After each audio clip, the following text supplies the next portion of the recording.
Hey guys, and welcome to a new video. Today, patch notes, TLDR, what I would call it. So yeah, the patch notes got released, I think, yesterday night or something. I'm probably a day late, but it's totally fine. I just see that I have a second minus over here. Like, why is this? Why so?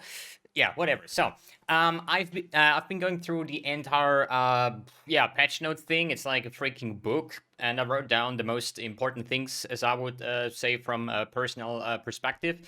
So I want to go over that real quick. Just go over the more important things, and the rest in the description below is the link to the full patch notes. And I think without wasting more time, let's go over content update 3.13, Path of Exile, Echoes of the Atlas, including the Ritual League. So Echoes of the Atlas, heralded by the envoy and entity known as the Maven, is the first to arrive.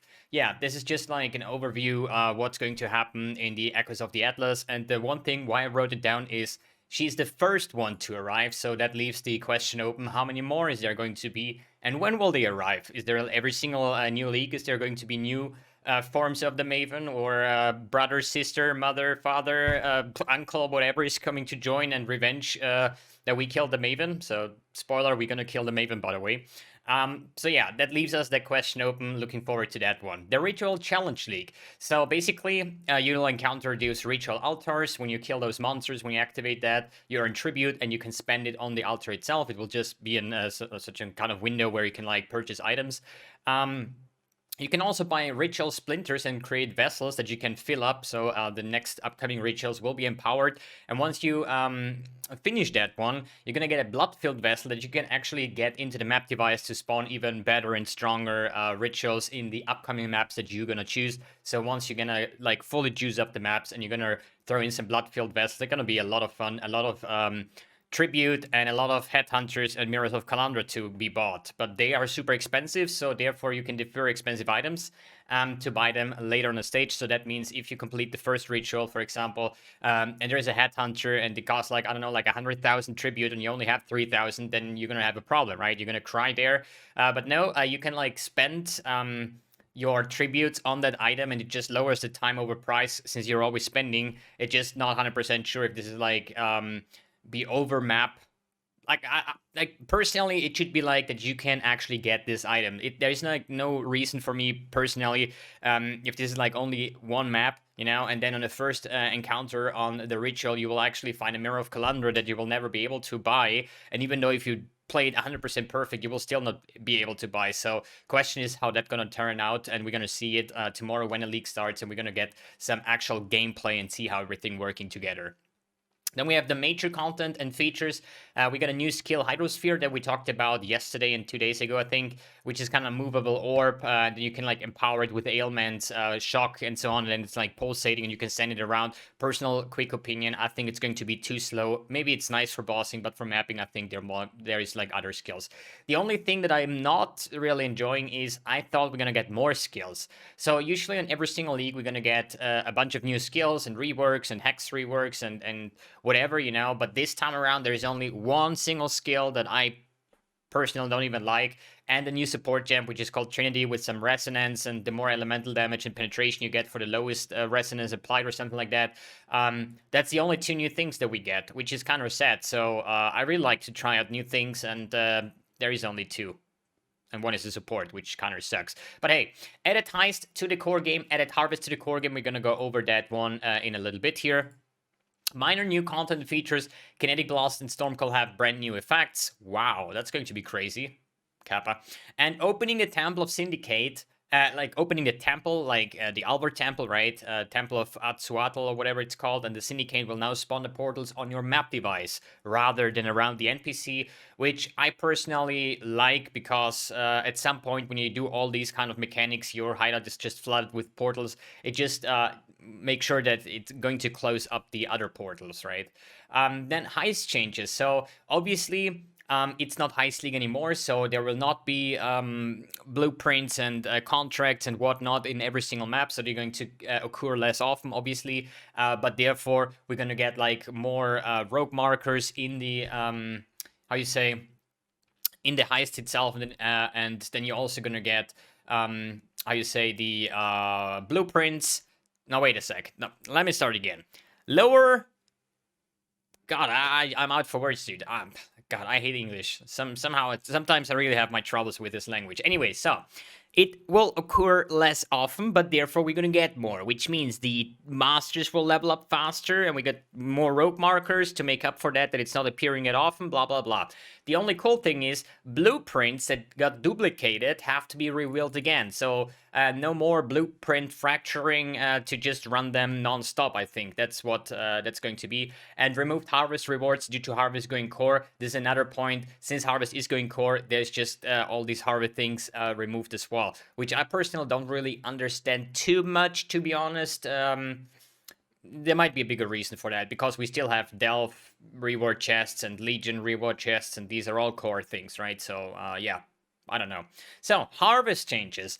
The gardening got removed completely, so no more lining up your gardens and trying to make the best out of it with your garden setup, the 99% efficiency and so on. Doesn't really matter. When you encounter this, you're going to get into a pre-built garden with multiple fields that are ready to harvest. But the thing is, you have to choose a field, because once you open the seeds, the other fields are going to get destroyed. So you're going to check all of the seeds or the fields to check what is the best and what you can skip. And after you complete the first harvest, you gain a Horde crafting station that can store up to 10 crafts. These Horde crafting stations can also be it's like a hideout decoration thing that you can place in your hideout, so you don't always have to go into a Sacred Grove to actually get that. And on a very rare occasion, you will enter the Heart of Grove and defeat the Avatar of the Grove, which is kind of the end boss of Harvest. So this is just randomized. If you see that in your map or something like that, there might be that you can just kill the boss right there.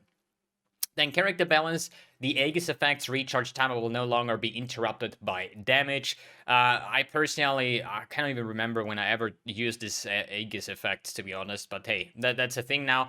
Far Shot got changed. It now deals 60% more damage instead of 30, but also has a penalty on the lower side. So if you're meleeing the boss and shoot your arrows, then it's going to deal 20% less damage. So you're going to make sure you're going to be on max range to trigger the 60% more damage. And the Tailwind action speed reduced to 8% instead of 10%. Action speed is basically everything that makes your character faster, which is movement speed, which is attack and cast speed, all that kind of stuff. Then we have the skill balance. Now skills have an orb tag added. Basically, if it's an actual orb gem, like Orb of Storms, Void Sphere, Winter Orb, Hydrosphere, and Frost Bomb. And Magma Orb is not really an orb, and therefore it got renamed to Rolling Magma and doesn't have an orb tag. So then we have the big rework, the big changes to skill gems, and yo, we buffed over or reworked over 40 skills. That's not really the case. That's why a lot of people are kind of like sad about their things. They actually thought that it's actually skill reworks, and all I saw was just like numeric balances, numeric changes. That means Cobra Lash, for example, or Crackland, doesn't really matter. In 99% of the cases here, it's just like, yo, instead of 10 damage, you deal 12 damage now. So most of the time, it's just a numeric value, and there is shit tons of skills that actually got buffed this way. There's also skills that got nerfed, like a lot of alternate quality gems over here. There's also some Carrying Golems, Stone Golems nerfed, unearthed, nerfed, the Race Spectre and stuff like that. And there is some where I counted it as both. Blazing Salvo, for example, I think it deals now more damage, but has a wider spread more or less of damage, so I think it's like both a buff and nerf at the same time, but there is only like a very few of those. One thing I want to mention out, Spectre Shield Throw finally got buffed. I like it. It's still gonna probably be shit, but hey, I'm still gonna play it at some point, but not as a league starter in that regard. Good, then let's go over to Val skill balance. Flame Blast got a little bit of a change there. It had like a certain ignite chance per stage. Now it's like overall 50% chance to ignite. And Val Reef has their damage effectiveness boosted as well, which is kind of the same as Reef on the top side. So Reef, Val Reef, all just going to get buffed in damage effectiveness. Then we have the support gem balance. We have Ballista Totem, Impending Doom, and alternate quality lesser poison support buffed. Great. And nerfed, we have alternate quality, anger, intensify, and pinpoint, because these two seemed like it worked with minions. For me as a non-minion player, I have no idea about that, but hey, if you're playing minions, this might be something for you. There's another change to Efficacy, which is now usable at level 8. It was like level 31 before. Has a less damage in the starting area and lower gem levels, but the same damage on level 20. So everything works the same. You can just use it early on. Probably this is exactly the change that it needed to, just because level 8 buying it instead of 31, basically from level 1 on, right? Otherwise, it would be like way too strong.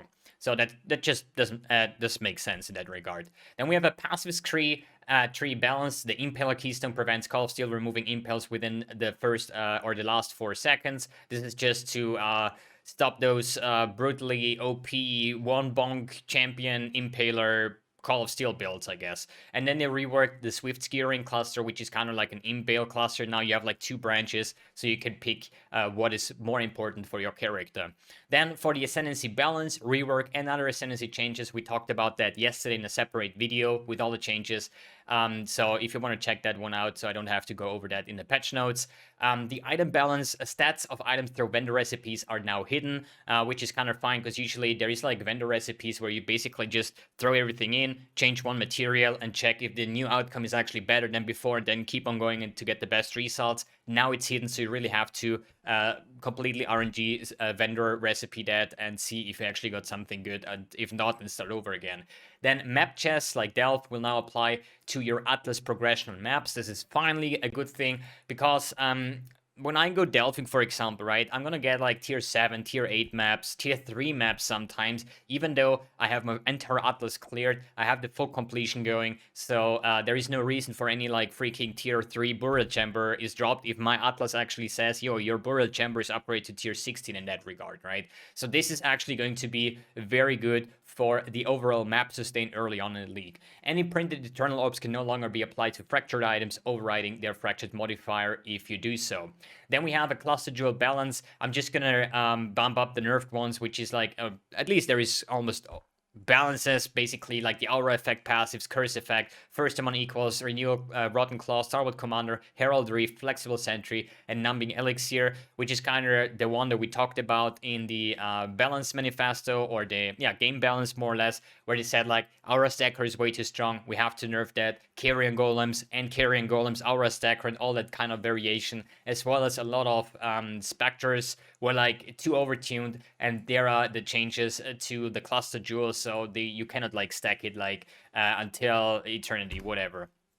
Then we have the unique item balance. Replica Nebulous is now capped at 300% bonus damage. That was basically like uncapable. This is not the normal Nebulous where I say like, yo, I have 90% fire resistance, I'm gonna get X amount of damage. With a negative, with the Replica Nebulous, you could go to like negative 1000 resistance, you're gonna get insane amounts of damage, and now they're capping it at 300, so that's a big nerf on that side. Then the Replica Alborn's Warpath was overtuned, so it gave you like way too much damage for your 50 strength. Now it's the same damage, but now occurs every 80 strength, so that's a nerf there here. Then we have Battle Mage. This is something new in the league. It adds your main hand weapon damage to spells, therefore they change the Martyr of Innocence and the Disintegrator and remove their damage to spells, because they added the Battle Mage keyword on those items as well. Check the Axe got actually a small rework and is more like a bleed dot weapon now, instead of attack speed leech and less leech and stuff like that. So yeah, I never really play with that items anyways. The Lord of Steel unique jewels got got their values nerfed. Some skeleton mages are now buffed. They deal 50% more damage, and their projectile speed has been doubled. This occurs with the Dread Reckoning unique jewel, as well as the Val Summon Skeletons. There we go. Leash of Oblation no longer grants 25% reduced effect of offerings, and Chimera's Avarice, this freaking shit mace there. Every time I get this shit when I try to chance a shaped MJ like Mjolnir, right? But now triggers Icicle Burst on hit rather than on kill. I think they already changed that, but it was still not working, so now it works for the greater good, I hope so, if somebody actually wants to play that. Then monster changes. Nerfed Enduring Cry of Monsters has now an intel cooldown and less effectiveness, so no more unkillable oaks if you play like a super off-meta character that just doesn't have any damage early on. Then Atlas and map changes. Atlas maps shuffled, unique maps remain unchanged. The Conqueror influenced maps now experience an invasion by Cyrus himself. may now experience. That means I have actually I have no idea what that means. You're probably gonna run a I don't know, a hunter influenced maps, and all of there is in the middle of the room there is Sarus, or I have no idea. Maybe some storms or some meteors flying around there. Like, we're gonna see how that works out. Then Hall of Grandmasters got removed from the Atlas, but it can still drop. But it's not a part of the Atlas completion anymore, which I personally really like. I hate Hall of Grandmasters. You need specific builds for that. And yeah, I'm happy that this one got removed, because this is always like, you clear all your maps, all your tier 16, you get your Awakener level to 8, but then there is always a few things that you have to do, which is like a Cyrus 8 to just call it complete, and Hall of Grandmasters, where I usually just search for a carry in the stream and something like that, because I'm just too lazy or to make an actual build that can clear that. Neither do I want to play a miner for that, so I'm happy that this is actually removed.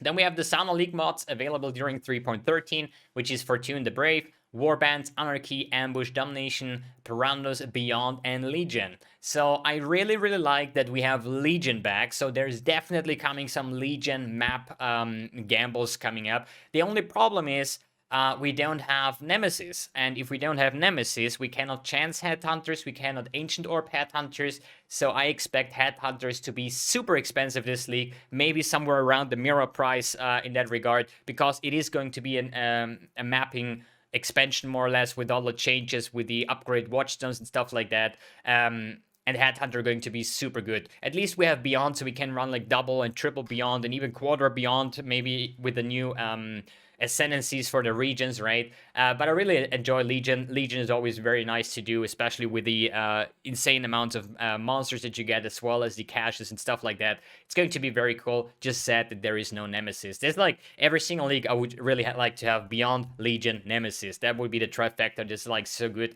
But at least we got those two, so that's great as well. And for user interface improvements, quest rewards, PvP changes, and bug fixes, there is a list that is just, my opinion, not worth mentioning at all. Okay, guys, this was my TLDR patch notes. I hope you enjoyed this. Please thumbs up, consider subscribing if you want to support the channel. I really appreciate all the support. And yeah, tomorrow I'll upload my video for my League starter. I still haven't really considered what I'm going to rock. Either Bleed Bow or Essence Drain, or even some Hex Blast shenanigans. I just love the skill. I don't know why. It actually got buffed as well, and might be worth looking into. I just don't know if it's worth to go as a League starter. Alright guys, thanks for tuning in, thanks for watching, and see you in the next video.